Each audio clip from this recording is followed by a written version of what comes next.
তো আপনার সেই ক্ষমতাটা ছিল একটা সময় আমি মনে করি, এবং এখন সেই ক্ষমতাটা নাই বলে আমি এখানে অভিযোগ করলাম।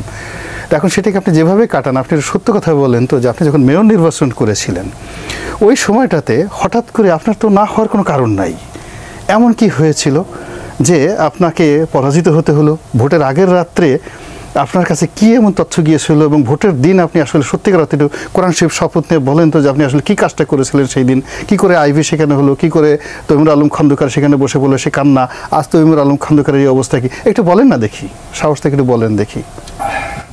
নামাজ পড়ি, কোরআন পড়ি, এই কথাটা বলেছেন, সো এই উত্তরটা আমি অ্যাভয়েড করলাম। শুধু আমি এইটুকু বলবো, তখন একটা তত্ত্বাবধায়ক সরকার ইস্যু ছিল, এবং আমি নির্বাচনের পরদিন বলেছিলাম একটা কথা, যারা আমার মনে হয় রনি ভাই অনেক স্মার্ট, উনি বুঝবেন।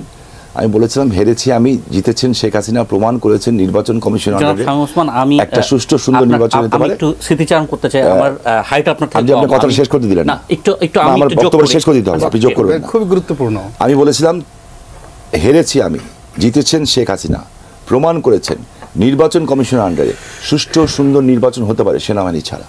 যারা বোঝার দরকার তারা বুঝে নেবেন।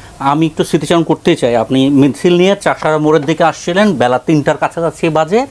আমি রিপোর্টার হিসাবে আপনাকে মিছিলে আপনার সঙ্গে হাঁটতে হাঁটতে দৌড়াতে এক প্রকার জিজ্ঞেস করেছিলাম যে আপনি বলছিলেন যে আমাকে হারিয়ে দেওয়া হচ্ছে, ভোট টেম্পারিং হচ্ছে। আমি বলছি অভিযোগটা কার বিরুদ্ধে? আপনি বলছিলেন প্রশাসনের বিরুদ্ধে।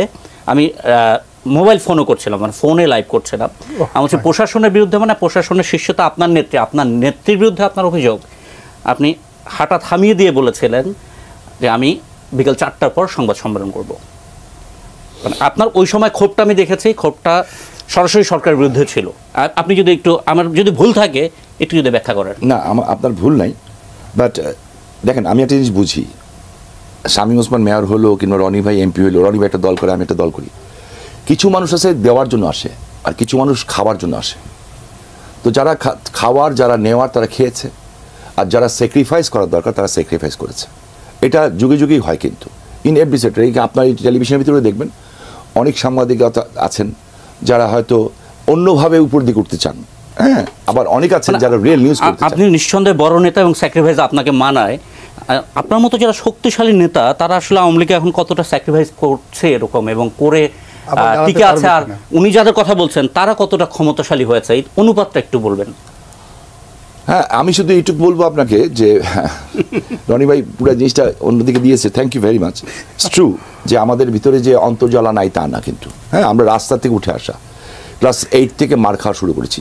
75 সনের 17ই আগস্ট থেকে পোস্টার লাগাতে চেয়ে বাবা জেলে ছিলেন, বড় ভাই নাসিম ওসমানকে নিয়ে চলে গেলেন। সেই রাতে কিন্তু 14ই আগস্ট আমার বড় ভাইয়ের বিয়ে হয়েছিল, নাসিম ওসমান, এবং শেখ কামাল ভাই সেই রাতে ওখানে ছিলেন। এবং আমার বাবা মা একটা আফসোস ছিল জীবনে, কামাল ভাই বলেছিলেন নাসিম চল নারায়ণগঞ্জ যাই, তো ভাই অবশ্য চলেন তাহলে যাই, হ্যাঁ। এবং পুরো ইউনিভার্সিটির পুরো গ্রুপটা ছিল মিনিমাম 1 থেকে 1,500। হঠাৎ করে কামাল ভাই বললো এরকম, আমি ওনার ট্যান্ডল থাকে না, একটা বাচ্চা ট্যান্ডল, আমি ওরকম ট্যান্ডল ছিলাম ওনাদের, মানে ওনারা আমাদেরকে নিয়ে ঘুরতেন, কোহিনুর ভাই, টনুর ভাই, কামাল ভাই। তো হঠাৎ করে কামাল ভাই বলল না না না না না আমাদের যাওয়া উচিত হবে না, নাসিমের বাসর একটা নষ্ট হয়ে যাবে, তুই একটা কাজ করিস, বাবা তো ইউনিভার্সিটিতে আসবে, তুই আসিস না কালকে, তুই আসিস না, আমরা দুপুরবেলা বাবার প্রোগ্রাম শেষ করে আমরা সব নারায়ণগঞ্জ চলে আসবো, তোকে নিয়ে আমরা ঢাকা ক্লাবে আসবো, বাবা ওখানে আসবে।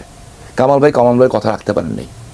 আমাদের কথাটা, আমার বাবা মার কষ্ট ছিল, যদি কামাল ভাই এখানে আসতেন, যারা বঙ্গবন্ধুকে হত্যা করে তাদের অত শক্তি ছিল না যে 2 জায়গায় একসাথে অপারেশন করবে।